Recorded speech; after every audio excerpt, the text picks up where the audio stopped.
Hello, and welcome back to Well, That's Interesting. This is episode 005. We made it! We made it to 5. I feel like we're going to say that every time. It's a celebration each step of the way. Welcome back, everybody. I'm Jill Chacha, and with me, as always, is writer, director, comedian, award-winning, Mercer Riley. I'm running out of things. Thank you. I'll have to do more things next week. So if you have more stuff to say about me, thank you so much. Jill, you are amazing. I'm in the best company, and it's good to be here. It's good to be here. It's good to be with all of you. Just to recap, we've got an Instagram, wellthatsinterestingpod, and you can email us at wellthatsinterestingpod@gmail.com. And yeah, we would love to hear your facts. We want to hear about you. We want to know about things you've learned, things you think that are interesting, things about yourself. Let us know, and we will read them on the air. I cannot wait. So we're getting some, and we'll read some in the next episode. Ooh la la! And big news. Not only do products and services support this show, but you, dear listener, can support the show now. Yeah. And just water it, make it grow, make it become the thing that it's supposed to be. And you can visit anchor.fm/wellthatsinteresting, hit that support button, and you can give a monthly donation as little as $1. Yeah. $1 helps. Yeah. We can do our laundry. Yeah. We can put that money towards, what is it, a ninth of a cocktail. That's right. To fuel these episodes. Yeah. So please do so. Anchor.fm/wellthatsinteresting. And today we're going to talk about rat poison, hitchhiking, a few dogs, and a lot more alcohol. Yes, it's the 1904 men's marathon. What? Yeah. I'm curious as to how you're going to tie all of those things together. Rat poison and dogs? Yeah, and a few dogs. Yeah, this marathon was a beautiful clusterfuck, and we're gonna go through every step of the way from the beginning all the way to the horrible end. Oh God. Oh God. So we have to pop into the Wayback Machine. Sounds. This time we're going back to 1890.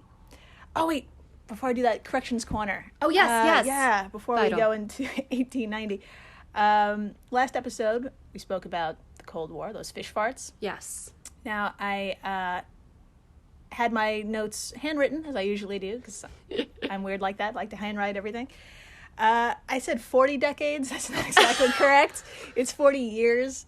I wrote just all the words together, and I just did not read them correctly. But the rest of the episode is spot on. Spot on. Yeah. I'm so sorry I didn't correct you. It was one of those things where you hear something that's a little off, and then a minute later you fully realize what was wrong with it, but we'd already launched it's into too something late. else. It's And too I was late. like, it'd be awkward if I was like, hey, remember like 3 minutes ago when you said this? Oh, Christ. So that happened. All right. But now we're on episode 5. Yes, we are in 1890 when the International Olympic Committee was formed, birthing what we know today as the modern Olympics. Now, the Olympics were done for thousands of years, but with this International Olympic Committee, it was kind of solidified. Games were monitored. Things were recorded. It was a little bit more together. Yeah, professional. Yeah, counted, organized, official. Now, the first official games were, of course, held ceremoniously in Greece, of course, in 1896. And the second Olympics were held in the beautiful, iconic city of Paris in 1900, right? So you have Greece, Paris, and, of course, the third Olympics was held in, that's right, St. Louis, Missouri. What? What? Who made that decision? Nothing against St. Louis. We love you, St. Louis. I was just expecting, like, I don't know. New York or It was New York. I'm struggling to think of another city right now. Yeah, there's a couple of more other cities like Chicago that actually did win it, but there was like a lot of political gerrymandering, which happens in our country a lot, and St. Louis, Missouri stole it from Chicago. It's like a whole other thing that could have been in a whole other podcast, but yeah, they kind of like took the rug out from Chicago. Yeah. Okay, I see. Yeah, so it's 1904 where our story takes place. Now, the 1904 Olympics was a goddamn mess from the start. Just like I said, it was stolen from Chicago. It took 4 months to complete all the categories. And the whole damn thing was run and organized by white supremacists. Oh, no. But we won't get into that. We're just going to focus on the shit show that was the men's marathon. I'm already... Okay. Yeah. Now, the starting point was at Francis Olympic Field, which still stands today, alongside now the Cheesecake Factory, a Dillard's, a Five Guys, and a Nordstrom. Fun. America. So I don't think you could find those along the marathon route in Paris, so that's pretty unique, you know. Vital. Now, just to put it into perspective, how badly this race was organized and the effect it had on its runners, all right, we're going to talk about some numbers. From 1896, from the beginning of the Olympics, 1896 to 2012, 1,421 people who entered all marathons and finished had their times recorded. Okay. Now, if we put the winner of this 1904 marathon in that from best to worst, like best times to worst time, the winner of the 1904 marathon placed 1,398th out of all the finished times in marathon history from 1896 to 2012. Oh, dear. Yeah, almost last. So, let's stroll through this clusterfuck and discover why. Now, a whopping 41 runners entered. 9 didn't show up, and only 14 finished. That's so awkward. That's so awkward. Why do you still have it? Why wasn't it canceled? Good question. Mm-hmm. Now, at the beginning of the race, the winner of the Boston Marathon had entered, and everyone thought, this guy's going to blow everybody out of the water. Of course. But he quit after running a few laps around the field, thanks to excessive vomiting. Oh, why? Why are you throwing up? Drunk. Maybe? That's later. Oh, I see. Okay. I'll stop. Okay, yeah. No, please keep interrupting, because everything you think that could happen in a race, it happened in this race. Oh my God. Now, his vomiting may have been something to do with the temperature. Okay. Now, it's suggested the best running temperatures are generally 45 to 50 degrees Fahrenheit, and experts say if temperatures are like around 70 degrees Fahrenheit, you should reconsider the marathon. You should suspend it. You should just, it's hot. Yeah. It's fucking hot. It's too hot. The temperature in St. Louis on this day was recorded at 90 degrees Fahrenheit in the shade. Pass. I pass on this marathon. Mm-hmm. No thanks. But there is no shade because the route was on open roads, so it's possible the runners were experiencing 100 degree to 105 degree Fahrenheit temperatures. I'm going to throw up just thinking about this.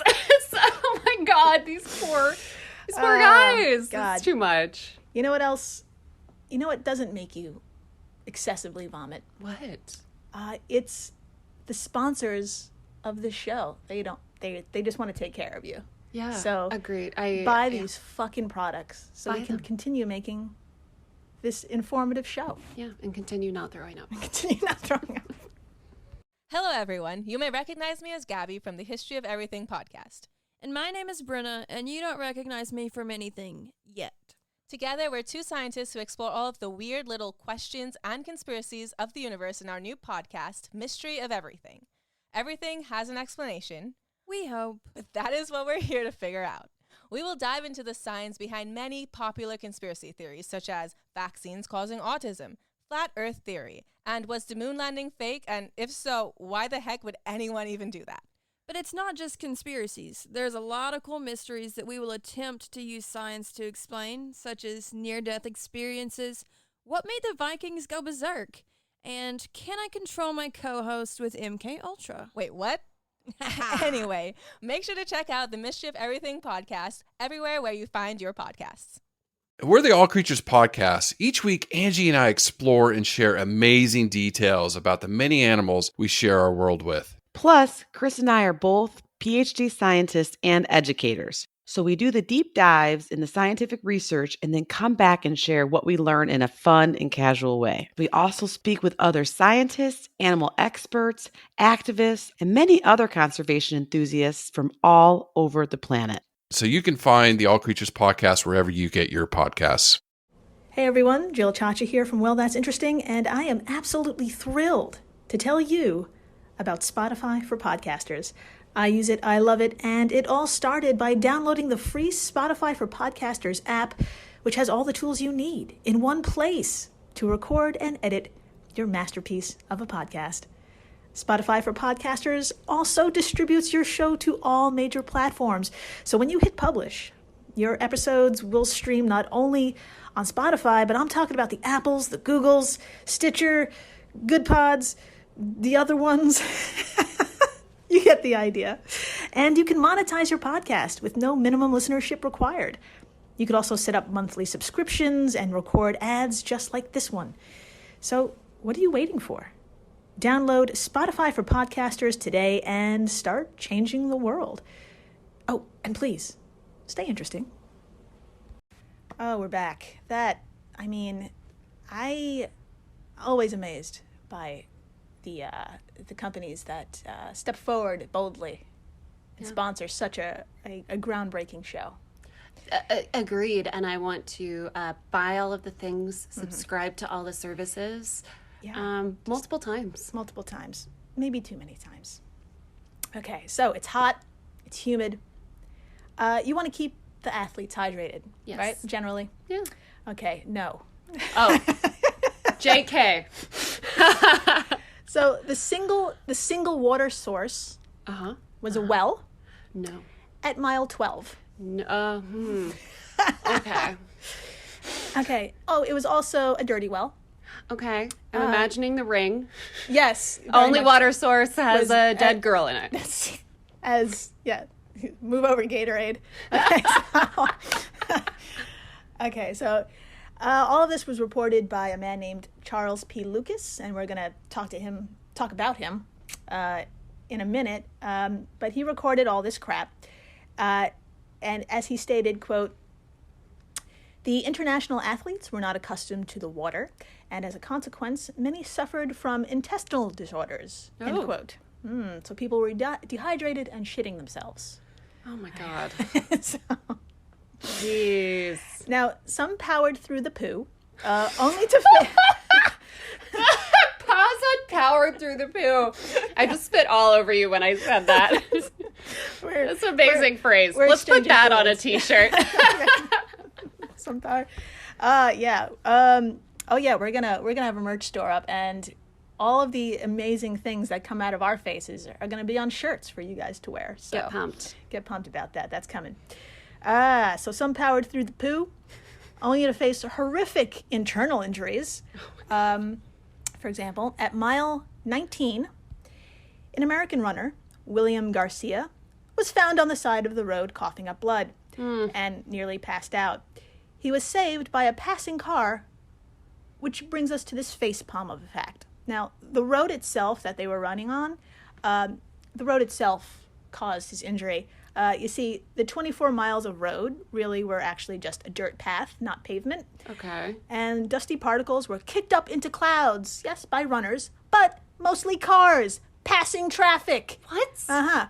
And even the coaches of the athletes were riding in vehicles alongside them. So they were kicking up dirt into their own athletes' faces. Oh my God. My face is fully in my hand right now. It's like, oh my God. So William ate so much dirt, his stomach lining was tearing. So No! Ambulance! We need a team of ambulances. Not today. No, God. Okay. Okay, so, actually, you know what, don't worry, because it wasn't all dirt. There were rocks, too. Oh, God. Rocks that basically tore the fuck out of any early footwear that could exist in 1904. Of course. Some runners didn't even bother with footwear, so they ran barefoot.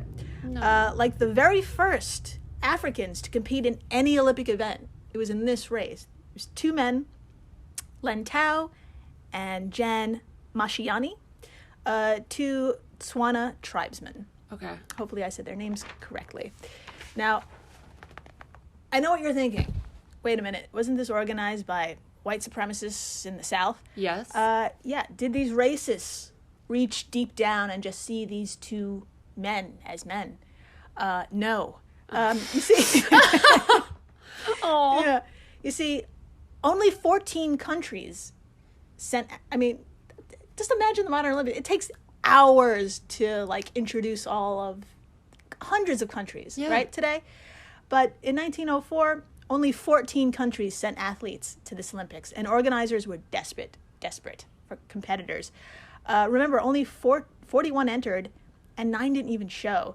So they were like, okay, these two, that's fine. That's when it was acceptable to have black people running in the marathon. Oh, God. Because they just needed people. Oh, my God.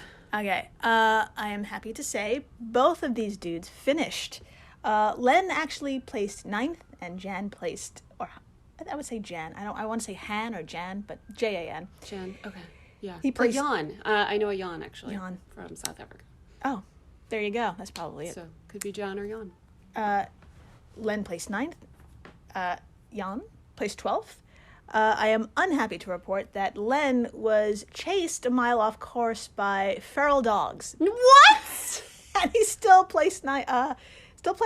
So that's incredible. Oh, my God. Yeah, so even the dogs are white supremacists there. No. Or they're just feral dogs and having a day. They're just, yeah.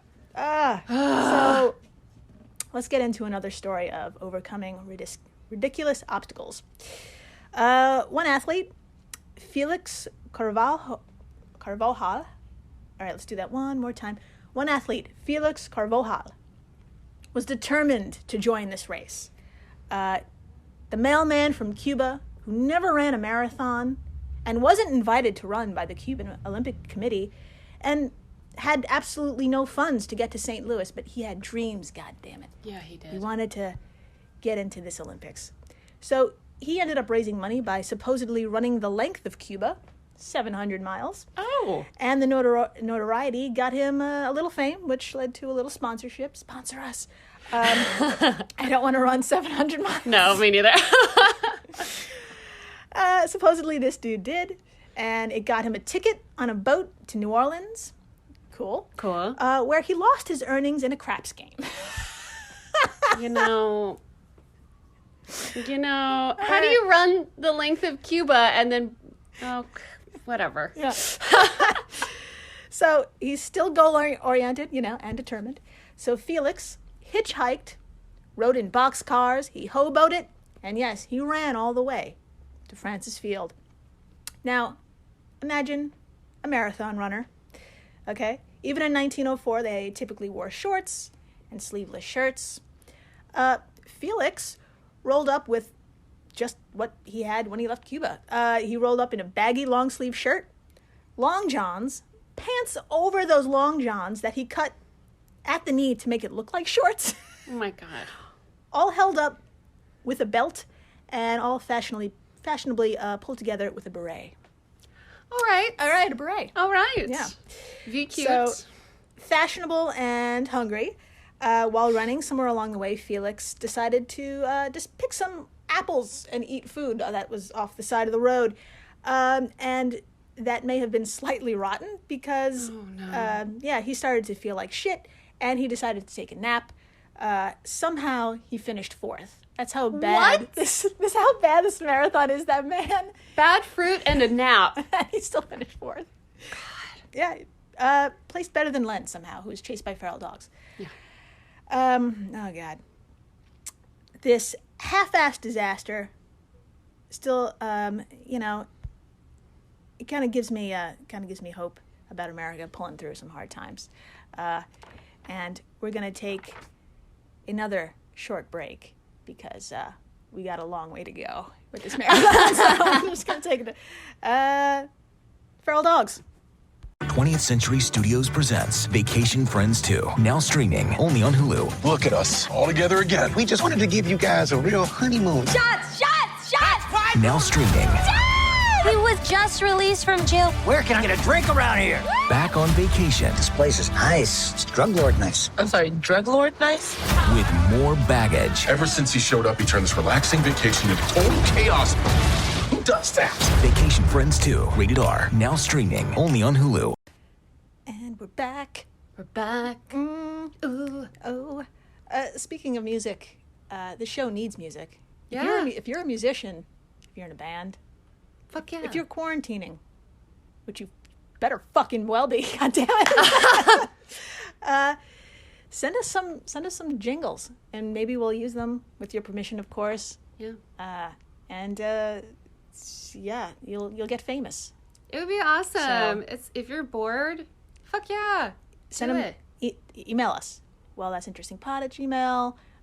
You can slip into our DMs on Instagram. wellthatsinterestingpod is our handle. We're nice. We are. We'll reply and be really sweet. Nice girls. We're so sweet, so hot. We're both wearing boxer briefs this time. What are we talking about? Disasters. Okay. Let's briefly talk about Fred Lors. He was first off the starting block at 9 miles in, he started cramping from dehydration. Oh, no. With water 3 miles away, No. he decides, I'm going to quit. I'm quitting. Fair. And he hails down a passing car. Okay? Okay. We're going to get back to him. Worried? Just imagine, just keep Fred in the back of your mind. Okay. Okay, he hightails it out of there. Meanwhile, at mile 16, Thomas Hicks is kicking ass time-wise, but struggling just the same. His goddamn trainers are in a car behind him. And guess who was one of those trainers? Who? Charles P. Lucas. Remember that guy who was documenting all this stuff? Yes! Okay. Who I quoted before. Okay, now, this asshat capitalized off these athletes' suffering with a published book about the marathon. So not only did he make money off of this, he contributed to the shit show. God. So Thomas Hicks is desperate for water, but Lucas is like, no. Water? Now? In this situation? Get the hell out of here. I don't want you to have drama. No. He wants drama. Yes. Not exactly. water. Drama. Drama, exactly. Pain. So instead of water, he gives him egg whites. No. And for flavor, you guessed it, rat poison. No! In his book, Lucas states, quote, he gave Hicks 1/60th grain of strychnine by the mouth. What? Why? And why? Why? Okay, so to understand this chaos, we need to talk about glycine. Okay. Glycine is an off switch. It helps nerves, it stops nerves from firing. Okay. Okay. Now, a little bit of strychnine stops glycine from stopping nerves. Okay? Okay. So a runner can continue to run and use their muscles. It's like a little booster if used correctly. Okay? So your nerves are, they can't help but tense up and run. It's an injection of energy. Now, you can imagine if incorrectly measured, strychnine can cause your body's muscles to experience violent nonstop contractions because they can't turn off. Yeah. So you're stiff as a board. And the stiffness eventually would include your diaphragm, which helps pump air into your lungs. So too much strychnine, that seizes up, and so basically you suffocate. Oh, God. Yes, because that's not moving. It's stiff as a board. Yes. I have the most concerned look on my face. That's why I'm not talking. I'm just mouth open, like... Very furrowed brow. Yeah. Contractions in your face. It's like, drank too much rat poison in my face.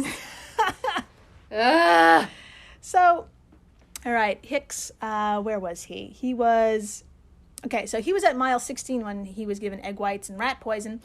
And so he runs for 4 more miles on this shit. Okay, so he's coked out, and the color from his skin is leaving him. At mile 20, he's finally given more strychnine. No, you guys. More eggs.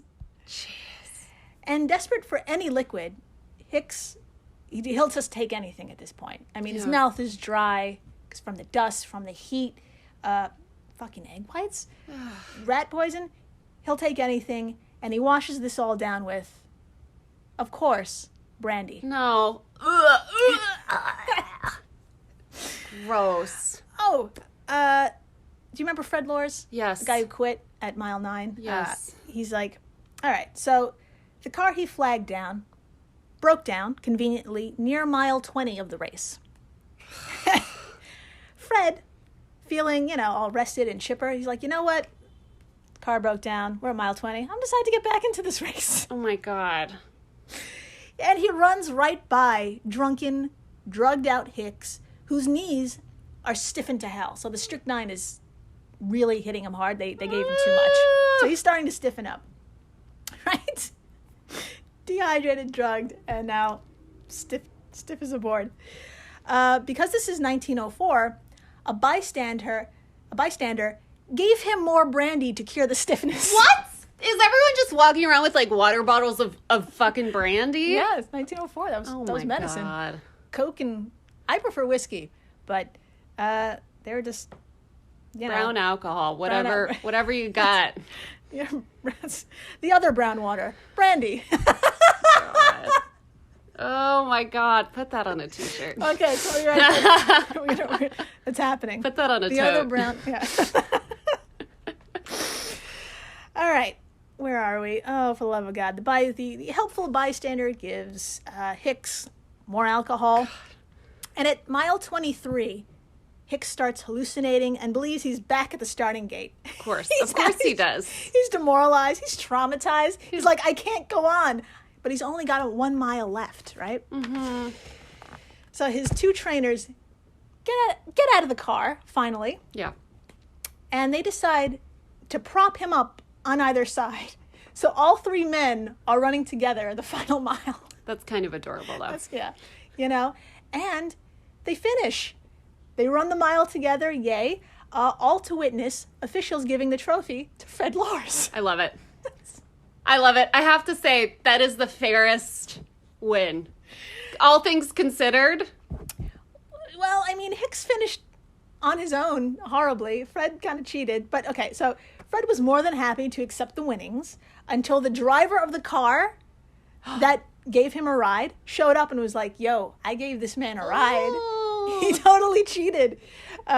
So drama. Lors confessed and is disqualified. He's the only disqualified. I was into it. I was into that method. All things considered. So he's disqualified, thus handing over first place to the nearly dead Thomas Hicks. His time was an awful 3 hours and 28 minutes. Where in that time he lost 8 pounds. Oh my God. But he did take home a heavy trophy and a trip to the hospital. Wow. Yeah, where he survived, but traumatized. Yeah. Yeah. And that's the fucking end of this marathon. Hope you enjoyed it.